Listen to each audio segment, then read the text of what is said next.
साहब के शब्द चोरी करके अभी एक ट्वीट किया और ट्वीट में मैंने किताब की फोटो डाली है और उसके ऊपर लिखा है surgical strike by a surgeon on Indian judiciary and investigating agency.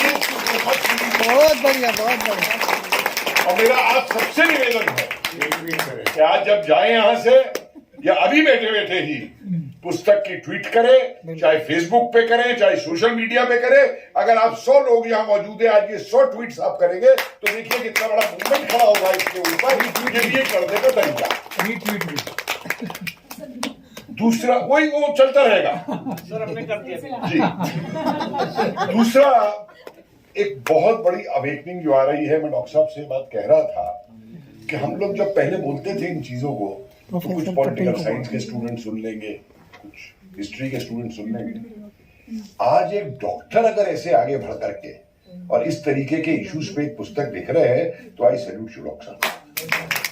आज जो अवेकनिंग क्रिएट हुई कि हमारे आईटी के लोग, जो कभी साइंस पढ़ने वाले स्टूडेंट्स, मैनेजमेंट पढ़ने वाले स्टूडेंट्स, जो कभी इन चीजों में ध्यान नहीं देते थे, आज वो उठ करके खड़ा हुआ और वो एक बहुत बड़ी अवेकनिंग है इस देश के अंदर। तीसरी बात मैं कहूंगा डॉक्टर साहब, ये रैशनलिस्ट वर्ड छोड़ना बंद कर दीजिए, क्योंकि इनके रैशनलिज्म के एक दो नमूने में आपको दे देता हूं। जब द्वारका की एक्सकवेशन शुरू हुई अंडर वाटर, तो सारे लेफ्टिस्टों ने हल्ला मचा दिया, इंडियन हिस्ट्री कांग्रेस से रेजोल्यूशन तक पास किए कि Dwarka is a myth, this is a wastage of public money. और वही ये रैशनलिस्ट जब हमारे एक मौनी बाबा प्रधानमंत्री ने यूपी में एक साधु बाबा के सपने के ऊपर एक खजाना खुदवाना शुरू कर दिया था, आर्कियोलॉजिकल सर्वे भी बुला लिया था, जियोलॉजिकल सर्वे भी बुला लिया था, तब इनका नेशनलिज्म कहां चला गया था ये मेरी समझ में नहीं आता। ये शब्द क्यों इस्तेमाल होते हैं? ये आज भी उसी कारण से इस्तेमाल होते हैं जो 18वीं शताब्दी से अंग्रेजों ने इस्तेमाल करनी शुरू की। कि वो जानते थे कि यहाँ दो सभ्यताओं का झगड़ा है, यहाँ वो कई जंगली लोगों को नहीं वो राज करने आए हैं, और जब तक जो भारत की सनातन की सभ्यता है, जो विज्ञान है, जो स्थापत्य कला है, कोई भी चीज जो भारत की है, जब तक उसका वो सत्यानाश नहीं करेंगे तब तक वो इस देश पे राज नहीं कर पाएंगे। और उसको कार्ल मार्क्स बाबा ने पकड़ दिया फिर, India has no history, its history is only that of invasions, जो आज ये बोलते हैं। और देखिए, लेफ्ट को एक्सपोज करने के लिए तीन चीजें आज बहुत है, मैं चौथी चीज की बात नहीं करूंगा, जो आम भाषा में हर आदमी समझेगा। पहली चीज इन्हें ये बता दीजिए कि लेफ्ट के अंदर राष्ट्रवाद नाम की कोई चीज नहीं है, और ये वो आदमी आपके सामने कह रहा है जो 21 साल सीपीएम में कार्ड होल्डर रह के रहा है। क्योंकि मैं राष्ट्रवाद पे लड़ता था, मेरे मुंह से माइक छीने हैं इरफान हबीब ने और विपिन चंद्रा ने। राष्ट्रवाद इनके लिए एक बुर्जुआ कॉन्सेप्ट है, और ये आज हिंदुस्तान की, हमारे संविधान की जो ये बात करते हैं या स्वतंत्रता की ये बात करते हैं, ये सिर्फ उनका उपभोग करते हैं अपने उद्देश्य की प्राप्ति के लिए, ना कि उनका भारत के संविधान में विश्वास। दूसरी बात इनको ये समझाइए कि लेफ्ट जो है इसका उद्देश्य क्या है।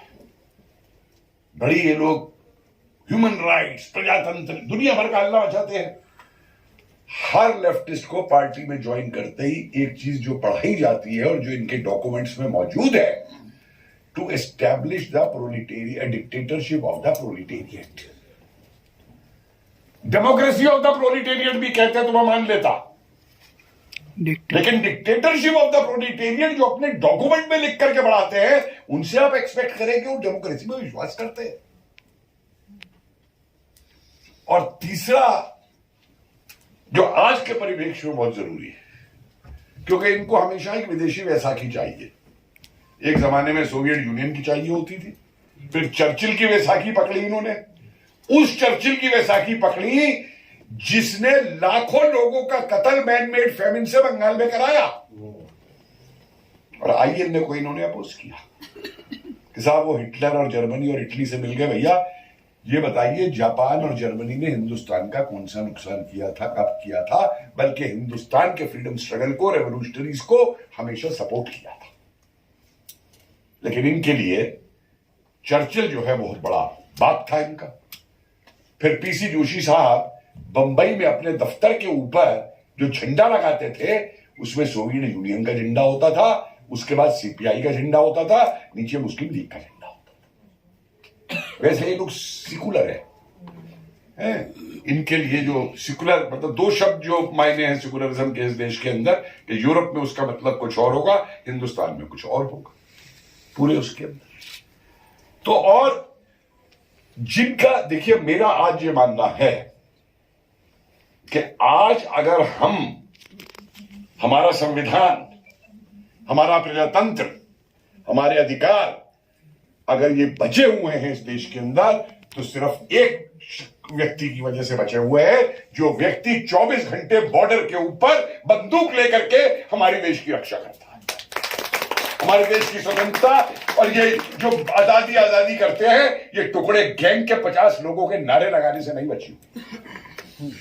जिस समय मैंने ये शब्द इस्तेमाल किया था एकेडमिक टेररिज्म, शायद पहला व्यक्ति था जिसने टीवी डिबेट्स में इसको इस्तेमाल किया था, तो लोग हंस दिए थे मेरे ऊपर, ये कहां से तुमने वर्ड कॉइन कर लिया भाई।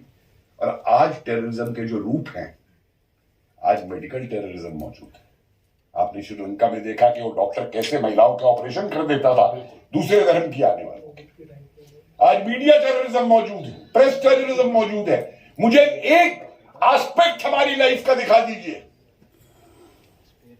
खाने से लेके और सब्जी बेचने से लेकर के और ऊपर तक, जिसमें के टेररिज्म का एस्पेक्ट मौजूद नहीं है पूरे उसके ऊपर।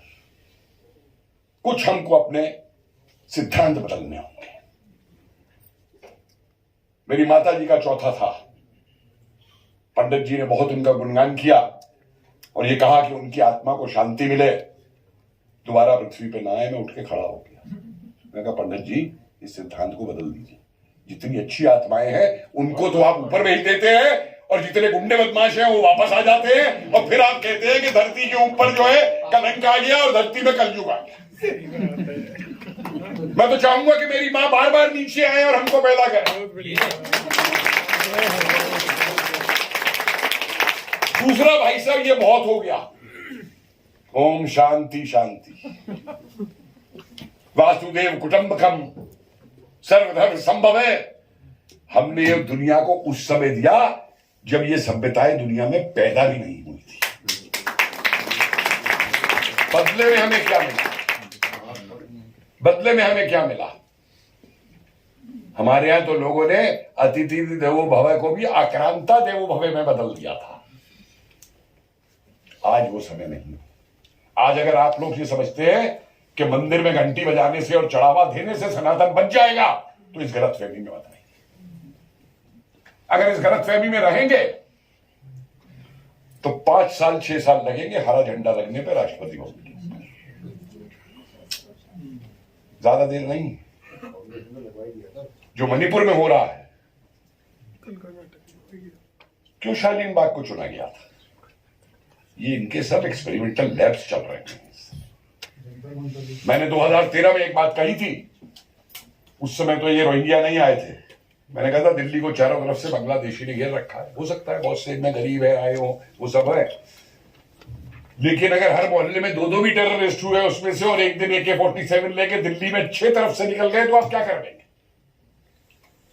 ठीक है, उन्हें बाद में मार लेंगे, लेकिन उससे पहले वो क्या कर लेंगे?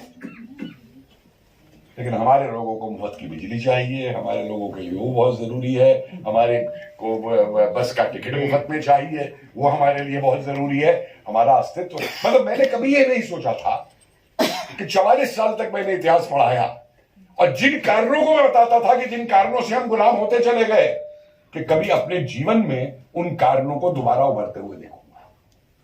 जैसे वो छोटा राजा करता था ना, अरे आ रहा है वो मोहम्मद गोरी, मोहम्मद गजनवी आ रहा है, ठीक है, उसको पीट के जा रहा है, मेरे पे क्या असर पड़ता है? मैं चीफ मिनिस्टर बन जाऊं, देश जाए वहां के अंदर। जातिगत करना, हर सोशल रिफॉर्मर ने कहा कि जाति व्यवस्था खत्म होनी चाहिए। हम लोगों ने पिटीशन डाली उस पर, हाईकोर्ट से उसमें स्टे मिला। इतने बड़े बड़े पोस्टर सारे बिहार में लगा दिए गए हमारी फोटो डाल करके कि ये संघी है। तो मैंने पूछा, भाई जो जातिवाद करते थे उनको तुम कहते थे वनुवादी और संघी हैं, और हम जातिवाद का विरोध कर रहे हैं तो हम भी संघी हैं। तो पहले तय कर लो संघी कौन है। कि जो अंग्रेजों ने हमारी, जिसे मैं कहूंगा जो ट्रेडिशनल प्रोफेशनल कम्युनिटीज थी, बढ़ई, लोहार, माली, तेली, रातों रात उनको लो कॉस्ट में कन्वर्ट कर दिया बांटने के लिए। और आज आप फिर उसी मानसिकता से चलते हैं। बहुत बातें कहने को, एक लास्ट बात करूंगा। हमको माई लॉर्ड्स नहीं चाहिए, जुडिशियल टेरर। नहीं, माई लॉर्ड बिल्कुल नहीं चाहिए। माई लॉर्डशिप, मुझे शर्म आती है जब वकील हमारे खड़े होकर के कहते हैं माई लॉर्डशिप। मैं क्या लॉर्ड है तू? तू एक पेड एम्प्लॉय है कोर्ट के अंदर, एक काम तुझे दिया गया है जजमेंट करने का, तू लॉर्ड किसका हो गया? और जो इन लॉर्ड की हालात है उसको देख के तो आज प्रेमचंद को भी शर्म आ जाएगी, वो पंच परमेश्वर जैसी कहानी नहीं लिखेगा। अब तो कहानी लिखने का टाइम आ गया है, माई लॉर्डशिप की कहानी लिखी जाए कि 20-22 वही परिवार है, उन्हीं के जज बनते हैं, उन्हीं के वो ऊपर आते हैं। अब आ रही है एक किताब आपके सामने, हमारे एक साथी है प्रोफेसर मक्खननाथ, उन्होंने 4 आर्टिकल लिखे थे इनको एक्सपोज करते हुए। तो उनको फोन आता है, माफी मांग लो नहीं तो तुम पे कॉन्टेम्प्ट ऑफ कोर्ट हो जाएगा।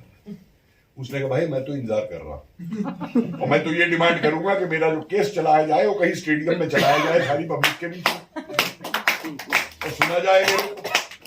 तो एक हफ्ते बाद फोन आया कि congratulations, they have decided not to act against you. ने कहा तुमने तो मेरा सारा खेल खराब कर दिया। जब मैं पूछता वहां पे कि फलाने चंद्राचूड़ कहां से आए और ये किसके बेटे थे और वो किसके बेटे थे और वो किसके बेटे थे, जो आपने एक बहुत अच्छी बात कही अभी किसी ने, कॉलोनियल सिस्टम, कि अगर आप वकील हैं तो वकील हैं, लेकिन अगर आप राजनीतिक लीडर है और फिर आके आप वकालत करते हैं तो आप दलाल है, फिक्सर भी नहीं है, दलाल है।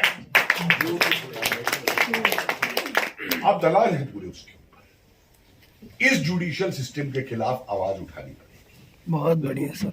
और जब तक हम इसे मैं तो रोज लिखता हूं, बुलाए मुझे, करे मेरे पे कॉन्टेम्प्ट, मैं तो खुद बेल पे हूँ भाई डिफेमेशन केस में। जिस तरीके का झूठा मुकदमा बना के मुझ पे डाल रखा है क्रिमिनल डिफेमेशन केस, 501 में बेल पे हूँ मैं भी। और इन्हीं लोगों का डाला हुआ है जब मैंने एक्सपोज किया था 10 साल पहले।